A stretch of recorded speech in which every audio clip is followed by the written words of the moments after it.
My name is Arthur Vance, and for most of my 47 years, I have tried to live a quiet life here in Clearwater Springs, Colorado, where the mountains watch over you like silent old men. I'm a simple man, really. I find my joy in the hum of a well-tuned engine, and the satisfying click of a ratchet in my hand. My garage is my sanctuary, a place where I can bring old forgotten cars back to life.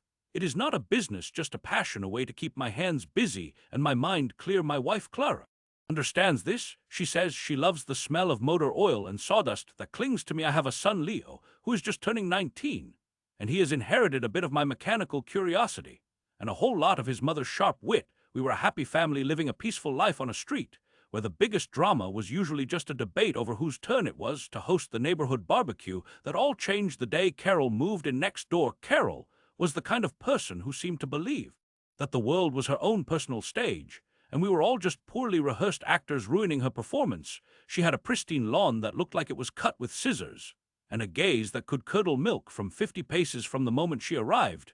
She made it clear that my hobby was an offense to her sensibilities. She called my project cars my junkyard, even though I kept everything tidy and covered. My work was my pride, and joy not an eyesore. The first few months were just passive-aggressive comments, a sigh as she walked by, or a pointed remark about property values. Whenever she saw me with a wrench in my hand, I tried to ignore it to be the better man, but her hostility grew like a stubborn weed. One Saturday, she marched across her perfect lawn while I was working on a beautiful old Ford pickup, a real classic I was restoring for Leo. As a surprise, her face was a mask of pure fury.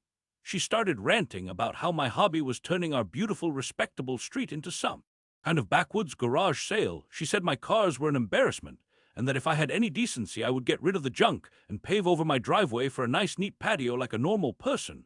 I just stood there stunned, holding a spark plug in my hand. I tried to explain that these were classic cars, not junk, but she was not listening. She just spun on her heel and stomped back to her house, her final words echoing in the quiet afternoon air: "You will regret this, Arthur Vance. You will see." I knew and that the peace was over. She had declared war, and I had a terrible feeling that my quiet life was about to get very, very loud.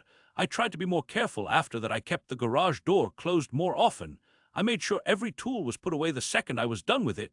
I even moved the Ford deeper into the garage, hoping out of sight would mean out of Carol's endlessly critical mind. But it was no use. It was like she was looking for a reason to be angry. A few weeks later, I was working from home, sitting at my dining room table with my laptop, when I saw him, a man in a crisp uniform shirt and a clipboard, walking slowly down my driveway, taking pictures of our cars. My heart sank. I knew exactly who had sent him. This had Carol's fingerprints all over it. I took a deep breath and went outside to meet him, trying to keep my voice steady.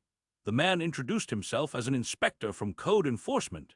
He said he had received an anonymous complaint about multiple abandoned vehicles on my property. I just looked at him, and then at our cars. There was Clara's sedan, which she drove to work every day, my truck, which I used for everything, Leo's little commuter car, and the borrowed car, a small hatchback we were watching for a friend who was out of the country for a few months.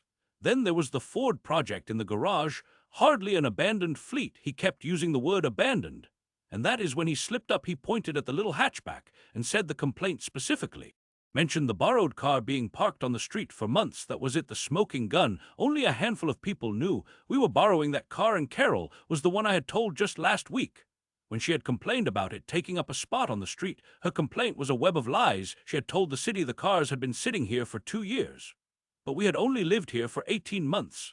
The inspector pointed out that the registration sticker on the borrowed car was expired. I felt a flash of panic. But then he said he would just have to come back in 7 days to make sure it was handled, and that the car could not be parked in the same spot for more than 72 hours. He was polite, but firm. It was clear he was just doing his job. After he left, I felt this wave of defeat wash over me. Carol had won. She had managed to turn my own home into a place of stress and scrutiny. I walked inside and told Clara what happened. She put her arms around me and said we would figure it out. Leo overheard us and came into the room, his face set with determination. "Oh, the sticker," he said. "I think it is in the glove box. Our friend sent it before he left. I just forgot to put it on." He went outside, popped open the glove compartment, and there it was, the brand new registration sticker. He slapped it on the license plate and grinned a mischievous grin that I knew all too well. The next day, I called the inspector to let him know the sticker issue was resolved. He was pleased to hear it, but reminded me about the 72-hour rule. The borrowed car had to be moved every day since it was not registered to our address. I told him it would not be a problem because my son drove it to his college classes daily. As I hung up the phone, Leo looked at me with that same glint in his eye. "Don't worry, Dad," he said. "I will make sure it gets moved every single day. I have the perfect parking spot in mind." I did not know it then, but my son's petty streak was about to become my greatest weapon still. I felt low. Carol was watching from her window, a smug little smile on her face. She thought she had me cornered, that she had beaten me with bureaucracy. I spent the rest of the day feeling frustrated and powerless. That night, I could not sleep. I kept thinking about Carol's triumphant face. I tossed and turned, until a thought struck me. The inspector had mentioned an online complaint portal. Out of sheer curiosity, I booted up my laptop and found the city's website. It was a public database where you could look up code violations by address. I typed in my own address, and there it was, a summary of Carol's complaint, filled with exaggerations and outright lies.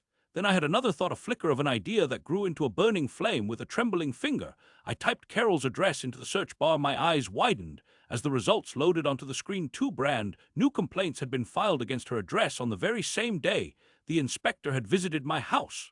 The first one was for an overgrown yard, accumulated trash. I pictured the inspector walking away from my house, his eyes probably scanning the neighborhood as he went, and landing on Carol's backyard, which I knew from glimpses over the fence was a disaster zone of old broken patio furniture and bags of yard waste. She never bothered to have picked up. The second complaint was more mysterious. It just listed a zoning violation with no details. But then I remembered all of Carol's bragging. She had told anyone who would listen about her new kitchen, her expanded master bathroom, the deck she had built last summer, all of these major renovations. I did a quick search of the city's permit database for her address. The result was blank. Not a single permit pulled in the last 7 years, not one. Carol, the woman who wanted to fine me for having a passion for cars, the self-appointed guardian of neighborhood rules and regulations, had been doing major illegal construction on her own home. She had built her perfect house on a foundation of lies and hypocrisy, and the man she had sent to punish me was the very same man who had discovered her secret. A slow smile spread across my face. It was the kind of smile that a fox gets right before it raids a henhouse. The next morning, Leo came downstairs whistling. He grabbed the keys to the borrowed car and winked at me. "Where did you park it yesterday?" I asked him. "Oh, you will love this, Dad," he said. "Right in front of her house. Perfectly legal public street parking, right in front of her prize-winning rose bushes." He had moved it every day like clockwork, a constant reminder, parked right in her line of sight, a little monument to her failed plan. But that was just the appetizer. The main course was about to be served. A few days later, a different set of official-looking trucks rolled down our street. But they did not stop at my house. They pulled right into Carol's driveway. Men with clipboards and hard hats started walking around her property, pointing at her new deck and the addition on the back of her house. Carol came running out, her face pale with panic. I watched from my window as she waved her arms and argued, but the men just shook their heads and kept making notes. The system she had tried to weaponize against me had turned on her with a vengeance. The overgrown yard was the least of her problems. The unpermitted construction was a nightmare. She was hit with massive fines and a stop-work order on everything. She was forced to hire expensive engineers and contractors, not to build, but to tear things down or bring them up to code, a process that would cost her tens of thousands of dollars. Her perfect house became a chaotic construction zone. For months, the sounds of saws and hammers replacing the quiet hum of the neighborhood. The smug satisfaction on her face was replaced with a permanent mask of stress and exhaustion. She stopped making eye contact with me. She stopped tending to her lawn. She was too busy dealing with the fallout of her own hypocrisy. My garage is my sanctuary again. Leo and I are back to working on the old Ford, and the sound of our tools is the only sound that matters. The borrowed car is long gone, returned to our friend. But every time I see an empty parking spot in front of Carol's house, I cannot help but smile. Sometimes the best revenge is not about doing anything at all. It is about letting people's own actions catch up to them. Carol built a glass house and then decided to throw stones. She just never expected one of them to be a building inspector.